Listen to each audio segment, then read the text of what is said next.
ঝাৰখণ্ডত ষ্টুডেণ্টৰ প্ৰটেষ্ট চলি আছে। ঝাৰখণ্ডত JPSC আৰু JSSC পৰীক্ষাৰ পেপাৰ লিক লৈ পেলাই ষ্টুডেণ্ট ৰাস্তাত নামি আহিছে, চৰকাৰৰ বিৰুদ্ধে আন্দোলন আৰম্ভ কৰিছে। আৰু ঝাৰখণ্ডত চৰকাৰ হৈছে কংগ্ৰেছ চৰকাৰ। এতিয়া বিজেপিৰ চামচা আৰু বিজেপিৰ IT চেলাৰ আৰু বিজেপিৰ নেতাবোৰে কৈ আছে ঝাৰখণ্ডত এতিয়া ৰাহুল গান্ধী কিয় যোৱা নাই, ষ্টুডেণ্টৰ লগত এতিয়া আন্দোলন কিয় কৰা নাই ৰাহুল গান্ধীয়ে। শুন বেটা, ৰাহুল গান্ধী সাধাৰণ মানুহ নহয়, তেওঁ ৰাজনীতিৰ ক্ষেত্ৰত ভূমিকা বহুত আছে।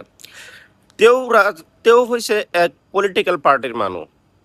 তেওঁ ষ্টুডেণ্টৰ লগত প্ৰটেষ্ট কৰিবলৈ তেওঁ যাব নোৱাৰে।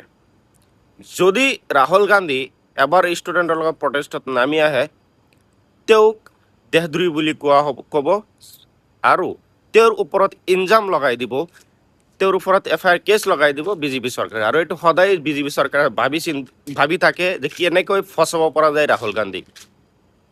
তো প্ৰথম কথা হৈছে ষ্টুডেণ্টৰ প্ৰটেষ্ট ষ্টুডেণ্টক কৰিব। আৰু দ্বিতীয়তে কিছুমানে কৈ আছে দিল্লীৰ যন্তৰ মন্তৰত ৰাহুল গান্ধীয়ে প্ৰটেষ্ট কৰিছিলে। নহয়, দিল্লীৰ যন্তৰ মন্তৰত ষ্টুডেণ্টৰ লগত প্ৰটেষ্ট কৰা নাছিলে ৰাহুল গান্ধী। আৰু ৰাহুল গান্ধী কেতিয়া প্ৰটেষ্ট কৰিছিলে মই কৈ আছোঁ, যেতিয়া ষ্টুডেণ্টৰ ওপৰত লাঠি চাৰ্জ কৰা হৈছিলে, টিয়াৰ গেছ ব্যৱহাৰ কৰা হৈছিলে, ষ্টুডেণ্টক মাৰপিট কৰা হৈছিলে অবৈধভাৱে, পুলিচে কৰিছিল, তেতিয়া ৰাহুল গান্ধী বিৰোধী পক্ষক লৈ পেলাই সংসদৰ ভিতৰতে ধৰ্ণাত বহিছিলে চৰকাৰৰ বিৰুদ্ধে।